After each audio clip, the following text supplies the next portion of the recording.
श्री 1008 आदिनाथ भगवान की, श्री 1008 नेमिनाथ भगवान की, श्री 1008 महावीर भगवान की, गणाचार्य श्री 108 विराट सागर जी महाराज की, पट्टाचार्य गुरु भगवंत श्री 108 विशुद्ध सागर जी महाराज की जय हो। जय बोलेगा परम पूज्य मुनि श्री साध सागर जी मुनिराज की, समस्त मुनि संघ की।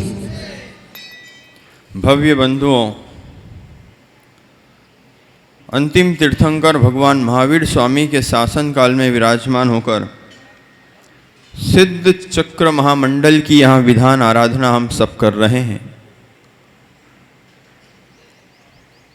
भगवान के 1008 नामों में स्तुति करने का सौभाग्य हम सभी को प्राप्त हो रहा है। भगवान के जन्म के साथ नाम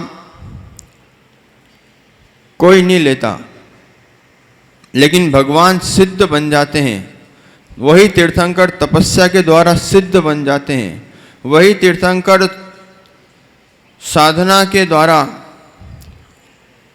महाबल को प्राप्त कर लेते हैं, अनंत बलशाली बन जाते हैं और अनंत काल तक रहने वाले हैं।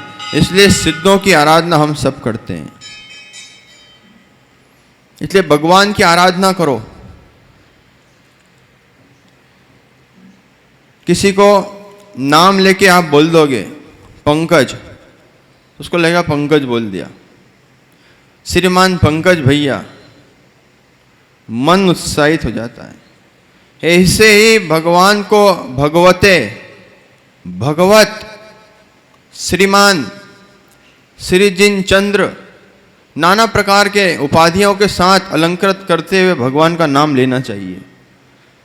शंभु स्तोत्र में पहला मंत्र है ओम ह्रीं अरम श्रीमते नमः। भक्तांबर में कहीं भी आदिनाथ भगवान का नाम नहीं आया, कोई भगवान का नाम नहीं आया। तन नाम नाग दमनी हृदय पुंसा, कहीं भी नहीं है। भगवान के गुणों की आराधना की है, भगवान को नमस्कार भी किया है, भगवान को प्रणाम भी किया है, लेकिन स्वयं वंदनीय बनने के लिए किया है, वंदना करते रहने के लिए नहीं किया। लेकिन महाराज जी क्या करें, हम तो मंदिर में आते हमारा मन नहीं लगता, स्वाध्याय करने बैठते मन नहीं लगता, जाप करने बैठते मन नहीं लगता, पूजा विधान में भी हमारा कुछ तो लोगों को मन नहीं लग रहा होगा, कब जल्दी छूटे, कब जल्दी ये हो। क्योंकि संसार की क्रियाओं में बहुत सारे कर्म ऐसे बन जाते हैं जो विघ्न का काम करते हैं, विघ्न का काम करते हैं, अंतराय का काम करते हैं। ये सब आपने अंतराय बांधा होगा, इसलिए ऐसे भाव होते हैं। और सभी लोग जो यहाँ बैठकर भगवान की आराधना कर रहे होंगे, इतने विघ्नों का नाश किया होगा, इसलिए निर्विघ्न होकर भगवान का अनुष्ठान कर रहे हैं।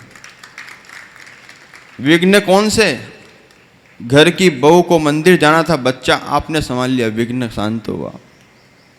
मुनिराज के बहू हार कराना चाहती थी, माँ हार कराना चाहती थी, पिता हार कराना चाहता था, बच्चा दादी ने संभाल लिया, आपने विघ्न हटा दिया।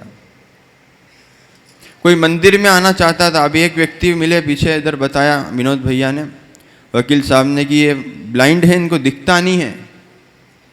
तो किसने पूछ लिया फिर क्यों मंदिर आते हो, क्यों बार बार मंदिर आना, क्यों भगवान को परेशान करना, क्यों देखता, क्या दिखता नहीं जो क्यों आते हो।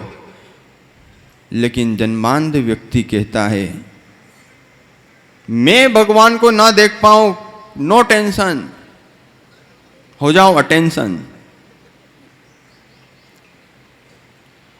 नो टेंशन, मुझे उसका गम नहीं है। लेकिन भगवान तो मुझे अपने केवल ज्ञान में 3 काल देख रहा है। चराचर पदार्थों में ये जीर्णों मंदिर में होने वाला विधान भी झलक रहा है भगवान को। सतीश भैया, इन चराचर पदार्थों में, तुम्हारे पदार्थों में भगवान के केवल ज्ञान में अच्छे बुरे कर्म हर जीव के झलक रहे हैं। तुम भगवान का नाम लेते हो, भगवान के ज्ञान में आ जाते हो। कितनी बड़ी बात है। हमारे ये सीसीटीवी कैमरे तो खराब हो सकते हैं, लेकिन भगवान का केवल ज्ञान वाला कैमरा 24 घंटे चालू है, सदा काल तक चालू रहेगा। और इसमें चराचर पदार्थ, एक चींटी की भी क्या गति हो चुकी है और क्या गति होगी उसका भी बोध है। तो राजेश भैया आप भी भगवान बनेंगे, ये भगवान के ज्ञान में झलक चुका है।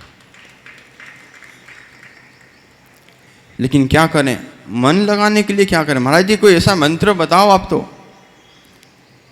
अनुभव एक ही मंत्र है, एक मंत्र है, आत्मसात कर लो। जैसे हो तैसे बोलना सीख जाओ, निस्सही निस्सही निस्सही निस्सही निस्सही निस्सही। भगवान के मंदिर में आकर मैंने ये कहा निस्सही निस्सही निस्सही। बुरी शक्तियां तो भगवान के मंदिर में होती नहीं है, अच्छी शक्तियां भी मेरे निस्सही निस्सही कहने से दूर हो जाती है। और निस्सही निस्सही का मतलब यही मत समझा करो आप, उसका भावार्थ क्या है निस्सही निस्सही का अनुभव, उसका भावार्थ समझोगे तो समझ में आएगा निस्सही निस्सही का मतलब क्या है। निस्सही का मतलब है, हे तीन लोक के नाथ, जब तक मैं तेरी पूजा करूंगा, जब तक घर गृहस्थी का त्याग रखूंगा। हे तीन लोक के नाथ, जब तक मैं आपके श्री चरणों में अर्घ चढ़ा रहा हूं, मेरा कोई रिश्तेदार नहीं है, एक तेरे सिवा मेरा कोई नहीं, मैं और आप। बाकी सब लाइन कट हो गई। कब? निश्चय निश्चय बोला है जब, और मंदिर में और विधान में बैठे हो तब। वहीं किसी समधी जी का फोन आया, राजेश भैया तो क्या बोलोगे?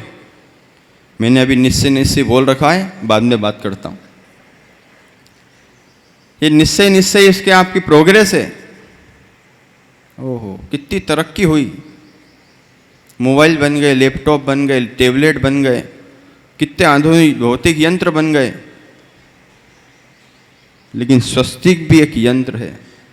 उस स्वस्तिक को मानते मानते, स्वस्तिक को बनाते हुए भाव को मंगल करो। स्वस्तिक ह्रियासु, बोलो स्वस्तिक ह्रियासु परमर्श योना, निश्चय निश्चय। भगवान मेरे और आपके बीच में कोई आ गया तो मुझसे बड़ा पापी कौन होगा? भगवान के और मेरे बीच में आता है। भगवान आपके और मेरे बीच में कोई ना आए, इसलिए निश्चय निश्चय, ना किसी का फोन आए, ना किसी को कोई व्यक्ति मिलने आए, ना कोई विघ्न पैदा करे, बस मैं और आप, बस एक मन लगा रहना चाहिए। इसलिए भगवान को रखा जाता है। बोले भगवान तो बेदी में, सीधे बेदी में विराजमान है। और ये तो जीर्णों का तीर्थ इतना पावन है कि देखो यहाँ बैठो, नेमिनाथ बाहर गेट से दिखते हैं। और सुनोगे, जब आचार्य भगवंत, गुरु भगवंत का चातुर्मास हुआ था राजेश भैया 2014 में, हम सब भैया जी थे उस समय, तो हम लोग भी पूजा पाठ करने इधर ही आते थे। और इन्हीं नेमिनाथ भगवान का आशीर्वाद है कि दिगंबर मुनि बनने को मिल गया। आचार्य श्री प्रतिदिन जब शुद्धि के लिए निकलते थे तो जीर्ण मंदिर दर्शन करने आते थे। तो सब महाराज जी लोग कुछ तो मजे मतलब करीब बोल ही देते हैं मजाक में। ऐसा आचार्य श्री रोज वहाँ जाते हैं, क्या बात है? बोले बेटा मैं जीर्ण मंदिर नहीं जाता हूँ, मैं एक तीर्थ स्थान जाता हूँ। वकील साहब तीर्थ स्थान बोला आचार्य भगवंत ने। इसलिए भगवान का ये दरबार मेरे लिए है। कल बताया था मैंने, मेरा ऐसा पुण्य उदय था कि मुझे जीर्णो मंदिर मिला, जीर्णो दरबार मिला, नेमिनाथ भगवान मिले, गुरु भगवंत मिले। अब इसके बीच में पूजा करते करते भगवान को हमने इसलिए रखा। नमन भैया बार बार बोलते ना कि भगवान को देखो, भगवान को देखो, अर्घ चढ़ाते समय भगवान को देखा करो। आपको ये लगता है उसने कितना अर्घ चढ़ाया, किसने कितना अर्घ चढ़ाया, कौन कितने मुकुट पहनकर आया। और ये जानते हो मुकुट पहनने का मतलब क्या होता है? मुकुट पहनने का मतलब होता है, हे प्रभु मैं सचमुच का देवता नहीं बन सकता, आपके सामने मैं देव कैसे बन सकता हूं? मैं तो मनुष्य हूं। लेकिन जैसे भाव स्वधर्म इंद्र कुबेर इंद्र सानत कुमार इंद्र बना के पूजा करता है, ऐसा मुकुट बनाकर पहनकर मैं आपकी पूजा कर रहा हूं। ऐसे भाव मेरे होना चाहिए। वहां उसे याद नहीं रहता, वहां कोई विघ्न नहीं होता। जब बालक तीर्थंकर का जन्म होता राजेश भैया, तो इंद्राणी हाथ में लेकर घूमती, उससे कोई छीन के बता दे। स्वधर्म की इंद्र की भी हिम्मत नहीं होती कि हाथ में से छीन ले, तो नृत्य करने लगता है, नृत्य करने लगता है कि हे देवी, तेरा मन भरा गया हो तो बालक तीर्थंकर को मेरे हाथ में दे दे। ऐसे ही हर श्रावक को भगवान की पूजा करते करते ये भाव आना चाहिए कि मैं इंद्र हूं, स्वधर्म इंद्र हूं। सौ इंद्र जिसके चरणों में झुके रहते हैं, जिसकी आज्ञा का पालन करते हैं, ऐसे स्वधर्म इंद्र से भाव बनाना चाहिए। और निश्चय निश्चय मेरे और भगवान के बीच में, मेरे और गुरु के बीच में कोई नहीं है। जब तक स्वाध्याय करूंगा निश्चय निश्चय, जाप करूंगा निश्चय निश्चय, कोई अन्य भाव नहीं आना चाहिए। यही तो निश्चय निश्चय है। कोई विघ्न नहीं आना चाहिए। भोजन करता अनुभव, कोई फोन बज जाए तो रुक जा, खाना खा रहा हूं, बाद में लगाना। ऐसे ही कोई बुरा भाव हो जाए भगवान की पूजा करते करते। अभी यहां से दर्शन करो तो किसी की पीठ दिख रही थी, यहां से दर्शन करो, भगवान के दर्शन करते हैं। वो लोग भी भगवान के दर्शन करते हैं, लेकिन किसी की पीठ हो जाए, भगवान दिखना बंद हो जाए, तो आसपास के भगवान देख लिया करो। वो भी दिखना बंद हो जाए, बहुत सारी भीड़ भी आती है, बेदी छोटी है, भगवान के चंवर देख लिया करो। 64 चंवर हैं, है कि नहीं? हेलो हेलो, आवाज आ रही? हेलो का जमाना, आवाज आ रही? भगवान के चंवर देख लिया करो। भगवान के सम्मान में 64 चंवर, उनके अतिशय सातिशय कितना पुण्य कि भगवान के 64 चंवर ढुर रहे हैं, उनको देख लो, तुम्हारे भगवान का दर्शन हो जाएगा। चंवर तुम्हारे लिए है नहीं, अध्यक्ष पंकज सुपारी के लिए है नहीं, समिति ट्रस्ट के लिए है नहीं, ध्वजाओं के लिए चंवर है नहीं, तो किसके लिए? शिखर के लिए, कलश के लिए ध्वजा चंवर है नहीं, तो फिर किसके लिए? ये चंवर भगवान के लिए हैं। उन्होंने चंवर का ध्यान कर रहा हूं कि चंवर भगवान मुझे आप नहीं दिख रहे थोड़ी देर के लिए, कुछ विघ्न आया, कुछ लोग खड़े हुए हैं, लेकिन चंवर का भी मैं ध्यान कर रहा हूं, तो ऐसा लग रहा है कि आपके आसपास चंवर ढुर रहे हैं। जिसको ध्यान नहीं लगता हो मेडिटेशन में, चारू मेडिटेशन में जहां विघ्न आ जाए, भगवान के भामंडल का ध्यान करो, भगवान के भामंडल का ध्यान करो, 64 चंवर का ध्यान करो। भगवान के आज्ञा चक्र को देखना चाहिए। जिनका क्षोभशम कम हो, पढ़ाई में मन नहीं लगता हो, घर में मन नहीं लगता हो। महाराज जी घर में तो मन नहीं लगता, लेकिन मैंने कहा लड़ाई करने में तो बहुत मन लगता है, दूसरों को विघ्न करने में, दूसरों की उठापटक करने में, दूसरों की बुराई निंदा करने में। निंदा रस के आगे सब रस फेल है। कोई किसी की निंदा करने लग जाए, ओ गन्ने का रस, अनार का रस, धन्य हो विश्व सूर्य सागर जी, इनने सारे रस ही छोड़ दिए, विकल्प ही नहीं रखा। तो निंदा करने लग जाए, बहुत आनंद आता है। घर में तो बहुत मन लगता है लड़ाई करने में, फिर ये बोलते घर में मन नहीं लगता। एक चीज में तो लग रहा है ना। अरे घर में सबके लिए आशीर्वाद गुरु भगवंत देते हैं, जिनवाणी देती है। तुम्हारा घर में मन लगना बंद हो जाए, तुम सब सन्यासी बन के जैन मुनि बन जाओ। अब बोले घर में मन नहीं लगता, सुयस जिसका घर में मन नहीं, जो घर में मन नहीं लगा पाया, वो मोक्ष मार्ग में मन नहीं लगा सकता। बहुत कठिन है। निज आत्मा को केंद्रित करने के लिए ध्यान करना पड़ता है। उस ध्यान में भगवान का ध्यान करना पड़ेगा। जिनके मन स्थिर नहीं है, बहुत सारी बीमारियां सता रही है,